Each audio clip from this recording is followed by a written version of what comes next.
हम लोग बात करने वाले एक इंटरेस्टिंग टॉपिक के बारे में। कौन सा टॉपिक है? तो फ्यूचर ओरिएंटेड बिजनेस की तो बातचीत हमेशा होती रहती है, आगे भी होती रहेगी। और उसमें तो आपको पता है सेमीकंडक्टर एक जबरदस्त बिजनेस देखने को मिल जाता है। एंड सेमीकंडक्टर से रिलेटेड आपको एक खासियत पता है कौन सी, कि इस बिजनेस को कौन सी कंपनियां कर सकती है। मैं कोर सेमीकंडक्टर के बिजनेस की बात कर रहा हूँ, हाँ, जिनके पास बहुत ज्यादा पैसा है। ठीक है, ऐसे बहुत सारे कंपनियां जिनके पास पैसा है बट एक्सपर्टीज नहीं है, बट फिर भी वो इस बिजनेस में आना चाहते हैं बिकॉज ग्लोबल लेवल पे इसकी डिमांड है। ठीक है, इसीलिए आपने देखा होगा टाटा ग्रुप की बात करें, वेदांता भी कोशिश कर रहा था। देन मुरुगप्पा ग्रुप की बात करें, ठीक है, वो क्या कर रहे हैं, सेमीकंडक्टर के बिजनेस में एंट्री यहाँ पे ऑलरेडी कर चुके हैं, अनाउंसमेंट तो यहाँ पे हो चुका है। सो इसी से रिलेटेड एक और सवाल यहाँ पे पूछा गया था, किस चीज के बारे में? सर, सेमीकंडक्टर से रिलेटेड कोई पेनी स्टॉक है क्या? तो पेनी स्टॉक मतलब क्या देखा गया तो कि सेमीकंडक्टर से रिलेटेड और भी बहुत सारे बिजनेसेस हम लोग को देखने को मिल जाते हैं। हाँ, तो ये दो कंपनियां हैं जिनको आप क्या कर सकते हो, चाहो तो स्टडी कर सकते हो। देखिए, पेनी स्टॉक बोलते ही काफी सारे लोग एकदम मतलब अलर्ट हो जाते हैं, भाई मतलब कुछ तो यहाँ पे खजाना खुलने वाला है। ठीक है, मतलब इन कंपनीज में हम जाएंगे, 4 दिन के बाद अंबानी जी आएंगे और हमारे घर में पैसा छोड़ के जाएंगे। तो ऐसा मतलब खुद ही कहानी मनगढ़ंत कहानियां बना लेते हैं, तो ऐसा बिल्कुल भी यहाँ पे नहीं है। ठीक है, इनफैक्ट ये कंपनियां सबसे ज्यादा रिस्की टाइप की होती है, जो कि आपका पैसा बर्बाद कर सकती है। ठीक है, बट फिर भी अगर किसी को स्टडी करना है, ठीक है, रिक्वेस्ट की थी, तो इसी टाइप की मैं अलग अलग वीडियोस बनाते रहता हूँ। ठीक है, तो आप चाहो इन दो कंपनीज को स्टडी कर सकते हो। सेम चीज क्या इसके पहले भी मैं इन स्टॉक्स को कवर कर चुका हूँ। हाँ, यहाँ पे ज्यादा नहीं, 2-3 वीडियोस यहाँ पे मिलेंगे। ऐसे स्टॉक्स को बार बार रिपीट मोड पे कवर करना काफी रिस्की यहाँ पे हो सकता है, क्योंकि ऐसे बहुत सारे मैक्सिमम लोग ऐसे ही होते हैं जो वीडियोस देखकर मन बना लेते हैं कोई भी स्टॉक में खरीदना है या फिर बेचना है करके। सो अगेन कहना चाहूंगा, डिस्क्लेमर देना चाहूंगा, सिर्फ एजुकेशनल पर्पज से रिलेटेड सारी चीजें होने वाली। तो चलिए स्टार्ट कर लेते हैं। पहली कंपनी है जो कि आपके सामने, अभी ये देखकर ही एक बिगनर का मूड खराब हो जाता है, अरे 150 रुपए का स्टॉक थोड़ी ना पेनी स्टॉक होता है।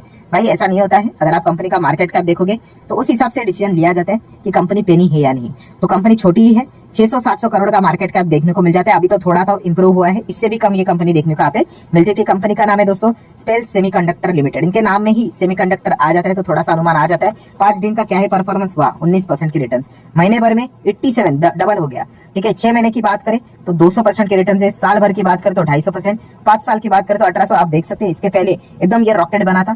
ठीक है, अभी की बात नहीं, इसके पुराने वीडियोस के भी लिंक मैं आपको दे दूंगा। ठीक है, तभी ये रॉकेट बना था, काफी लोगों को अच्छा लगा था। आपको पता ही है, तेजी देखकर खरीदने वालों की संख्या बहुत रहती है। फिर उसके बाद स्टॉक क्रैश हो गया, खत्म, टाटा एग्जिट बाय बाय बोल के चले गए। ठीक है, फिर अभी स्टॉक यहाँ पे आ गया। ठीक है, तो अगेन मैं कह रहा हूँ कि बिजनेस देखकर ही समझना होता है। बाकी इन कंपनीज में तो आपको ऐसा कई बार देखने को मिलने वाला है। ये जो अभी टॉप पे है ना, हाँ, इसमें ये नजारा वापस आने वाला है। ठीक है, होता रहेगा, क्योंकि छोटे कंपनी है ना भाई। अभी शुरुआत में ही आप लोगों को बता दिया कि इसका मार्केट कैप क्या है, 500-600 करोड़ का है। एक छोटा सा प्लेयर, मतलब जिसके पास भी अगर कुछ करोड़ के कुछ शेयर्स भी होंगे, अगर वो पूरा माल अगर अपना बेच दे तो स्टॉक ऐसे टक टक टक करके नीचे गिर जाएगा।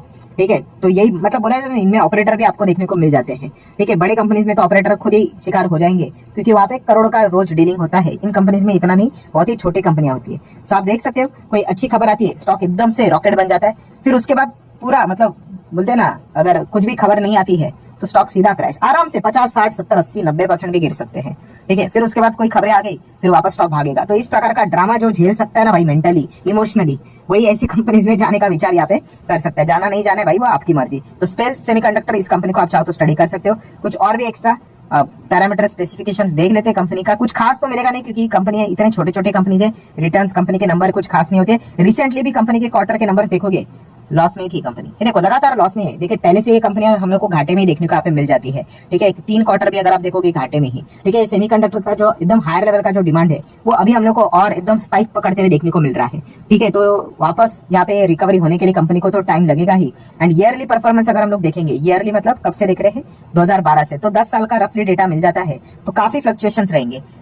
50 लाख का प्रॉफिट, सीधा 4.5 करोड़ का लॉस, फिर प्रॉफिट में आगे 32 लाख का प्रॉफिट, 35 लाख का लॉस, फिर सीधा 19 करोड़ का लॉस, फिर उसके बाद 30 करोड़ का लॉस, 8.5 करोड़ का लॉस कम हो गया, 10 करोड़ का लॉस, 1 करोड़ का प्रॉफिट, फिर उसके बाद वापस 8, 8.5 करोड़ का लॉस, 12 का लॉस, 3 का लॉस, 8 का लॉस। तो आप समझ रहे हो, कंपनी में प्रॉफिट यहाँ पे टिकना काफी मुश्किल हो रहा है। टिकना मतलब क्या होता है, कंपनी को बार बार बिजनेस मिलना चाहिए भाई। अगर बार बार बिजनेस नहीं मिलेगा, ठीक है, आपकी एक बिस्किट की दुकान है, ठीक है, आपके बिस्किट मतलब 10 रुपए का बिस्किट बेचते हो, कोई आके 100 बिस्किट लेकर जाता है। ठीक है, मान लो आपने 1000 की सेल्स कर ली, नेक्स्ट दिन कोई आया नहीं, क्या हो जाएगा? कुछ भी नहीं कमा पाओगे, 0 कमा पाओगे। तो आपका शेयर भी ऐसा नीचे आएगा। नेक्स्ट दिन वापस किसने 5000 के बिस्किट्स ले लिए, ऐसा ऊपर जाएगा, फिर 500 के ही ले लिए, फिर ऐसा नीचे आके यहाँ पे रुकेगा, फिर 1000 के ले लिए, फिर ऐसा, फिर कुछ भी नहीं लिया, सीधा नीचे। तो इस प्रकार से कंपनी के बिजनेस अप्स एंड डाउन्स होते हैं। ठीक है, एंड इनके बिजनेसेस कैसे हैं, सेमीकंडक्टर से रिलेटेड डायरेक्टली इनडायरेक्टली बिजनेसेस देखने को मिल जाते हैं। ठीक है, सो शेयर होल्डिंग पैटर्न कितना है, 59, बाकी पब्लिक यहाँ पे किधर एफएसडीएस ज्यादा आपको नजर ही नहीं आएंगे। ठीक है, ऐसे कंपनी में इंस्टीट्यूशन पैसा थोड़ी ना डालेंगे, रूल्स रेगुलेशंस के हिसाब से वो जाएंगे नहीं। 0.02 एकदम से कोई आपको ना के बराबर देखने को यहाँ पे मिल जाएगा।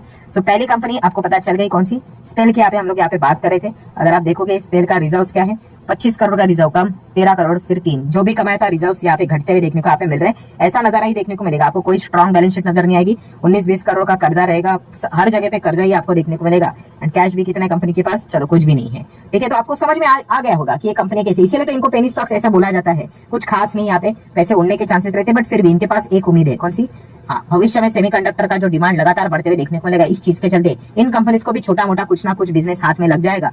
That's it, more than enough है। एक अच्छा बड़ा कॉन्ट्रैक्ट मिल गया तो स्टॉक कुछ ही दिनों में एकदम रॉकेट बनकर उड़ सकता है। ऐसा भी होगा कि स्टॉक मतलब कई सालों तक ऐसा चलेगा ही नहीं। सडनली एक ऑर्डर आ गया, एकदम से रॉकेट 200, 300, 400% के रिटर्न। तो इस प्रकार के नजारे आपको इन स्टॉक्स में देखने को यहाँ पे मिल सकता है। अभी वो कब ऑर्डर आएगा, नहीं आएगा, इंतजार ही करते रहेंगे 4 साल या फिर 4 दिन के बाद आएगा, वी डोंट नो। तो ये चीजें हम लोग को इन कंपनीज में देखने को मिल जाती है। तो पहली जो कंपनी थी स्पेल की, अगर हम लोग बात करें, पूरा इलेक्ट्रिक कंपोनेंट में कंपनी काम करती है। आप चाहो तो इसको स्टडी यहाँ पे कर सकते हो। रिटर्न देखकर अगेन कहना चाहूंगा, किसी भी स्टॉक में जाना एक कमजोर निवेशकों की निशानी होती है। तेजी देखोगे इस प्रकार से एंट्री करोगे, मंदी देखोगे 60-70% स्टॉक क्रैश हो गया, एग्जिट करोगे, फिर तेजी देखोगे, निवेश करोगे, फिर मंदी देखोगे, एग्जिट करोगे, तो ऐसा नहीं जाना है। आपको समझ में आ चुका होगा बैलेंस शीट पीएनएल देखकर कि ये कंपनी कितनी भयंकर रिस्की कंपनी है। ठीक है, तो जिस प्रकार का आपने रिक्वेस्ट किया था उस प्रकार का टॉपिक में आप लोगों को डिलीवर कर रहा हूं। आ जाते हैं सेकंड कंपनी की ओर, बट उससे पहले जरूर कहना चाहूंगा, अगर आपको वीडियो इन्फॉर्मेटिव लग रहा है, जरूर चाहो तो इस वीडियो को लाइक कर सकते हैं। आपके लाइक के कारण मेरा मोटिवेशन बढ़ जाता है। सेकंड कंपनी 95, हाँ ये अच्छी है। चलो, लास्ट वाली 150 की थी, ये 90 वाली, इसको खरीदूंगा। अगेन मतलब बोलते ना, बुद्धू जैसी बातें हो जाती है ये। ठीक है, प्राइस क्या देखते हो भाई। ठीक है, कल यहाँ पे अगर ये वो कल 150 वाला अगर मान लीजिए 50 का हो गया तो ठीक है, तो प्राइस भी देखकर नहीं जाना है। तो ये कौन सी कंपनी है, मॉसचिप टेक्नोलॉजीज लिमिटेड। यस, मॉसचिप की अगर हम लोग बात करें, सभी कंपनीज को ऑलरेडी हम कवर कर चुके हैं। 1-2 बार, ज्यादा से ज्यादा वीडियो 2-3 बार बनाया होगा, उस ज्यादा रिपीटेडली वीडियो यहाँ पे नहीं होते, क्योंकि ये बहुत ही रिस्की टाइप की कंपनीज है। महीने भर में नेगेटिव, साल भर में 65, चलो 5 साल में 364, एंड मैक्सिमम चार्ट पैटर्न आप देख सकते हो, काफी ज्यादा फ्लक्चुएशंस वाला। बीच में यहाँ पे बड़ा बिजनेस मिला होगा तो देखिए स्टॉक कैसे उड़ गया, नहीं मिला तो वापस नीचे। तो प्रॉब्लम क्या होता है, इनको कंसिस्टेंसी नहीं मिलती है। अभी ये सेमीकंडक्टर का जो फैट देखने को मिला, इस चीज के चलते शायद से कुछ इनकी बात यहाँ पे बन जाए, तो इसलिए आप इन कंपनीज को स्टडी कर सकते हैं। अगेन सेम वही वाइब आएगी, कोई खास रिजर्व नहीं, 70 करोड़ के ही रिजर्व है। देन कर्जे की बात करें 14 CR का कर्जा, शॉर्ट टर्म की बात करें तो 25 का कर्जा, कैश की बात करें तो 11 का कैश, चलो ठीक ठाक थोड़ी बहुत बैलेंस शीट नजर यहाँ पे आ ही जाती है। सो मॉसचिप की अगर हम लोग बात करेंगे तो आप देख सकते हैं, MosChip technologies limited is a semiconductor and system design company. ठीक है, तो इसी से रिलेटेड हम लोग को वो काम करते हुए देखने को मिल जाते हैं, डायरेक्टली इनडायरेक्टली। मार्केट कैप, चलो छोटा सा ही मार्केट कैप देखने को यहाँ पे मिल रहा है। And what about companies recently quarterly numbers, so छोटा मोटा प्रॉफिट तो है 7 करोड़, 10 करोड़, 8 करोड़ के आसपास। ये तो ऑपरेटिंग है। नेट प्रॉफिट तो 3 करोड़, 3, 3.5, 2 करोड़। एंड पीएनएल की बात करें 12, इसका डेटा अगर हम लोग बात करें तो पहले कंपनी घाटे में देखने को यहाँ पे मिलती थी, फिर कंपनी ने थोड़ा प्रॉफिट दिखाया, फिर घाटे में यहाँ पे चली गई, फिर उसके बाद थोड़ा प्रॉफिट आना स्टार्ट हुआ, 6 crore, 6 crore, 11 crore, not bad. And अभी फिलहाल तो कंपनी प्रॉफिट में चल रही है, डबल डिजिट प्रॉफिट में, मतलब अमाउंट के हिसाब से मैं बात कर रहा हूँ, वो देखने को मिल रहा है, इसलिए कंपनी टॉप पे है। शेयर होल्डिंग पैटर्न भी अगर हम लोग यहाँ पे देखेंगे तो क्या नजर यहाँ पे आता है, प्रमोटर 47% देखने को मिल रहे हैं, एफआईएस 2% के आसपास है। डीआईएस ने कभी छुआ भी नहीं इस कंपनी को, इसलिए डीआईएस का नाम लिखकर 0 भी नहीं लिखा है। Direct public 49%। सो अभी तक आपको समझ में आया होगा कि ये कंपनी कितनी रिस्की होती है। कोई इंस्टीट्यूशन यहाँ पे होता नहीं है, सीधा पब्लिक एंड प्रमोटर। अगर कल प्रमोटर को माल चिपकाना है, सीधा पब्लिक के गले में माल चिपका कर निकल भी जाएंगे, क्योंकि खरीदने वाला कोई इंस्टीट्यूशन है ही नहीं। तो काफी रिस्की होती है कंपनियां, बट फिर भी अगर किसी को आपके साथ खेलना है तो MosChip technologies and Spel semiconductor, इन 2 कंपनीज के साथ वो चाहे तो यहाँ पे क्या कर सकते हैं, स्टडी करने का विचार यहाँ पे कर सकते हैं। भाई मेरे साइड से कोई रिकमेंडेशन है नहीं, ठीक है, ना ही कभी यहाँ पे होता है, बट फिर भी कुछ बिगिनर्स होते हैं, वो मान के चलते भाई वीडियो में बताया जाता है शेयर खरीदो करके, ऐसा उनको लगता है, तो भगवान उनका भला करे। तो चलिए, जितना हो सके भाई मैंने मेरे साइड से आप लोगों को ऐसे रिस्की टाइप के स्टॉक यहाँ पे कवर करवा दिए। अगर आपको इसी प्रकार के और भी कोई टॉपिक चाहिए भाई तो जस्ट कमेंट सेक्शन में बता देना, कवर कर लेंगे। ठीक है, क्या दिक्कत की बात है स्टडी करने के लिए, ठीक है, नुकसान तो कुछ है नहीं। सो आशा करता हूं वीडियो आपको लगा होगा। मिलते हैं नेक्स्ट वीडियो में, तब तक के लिए बाय बाय।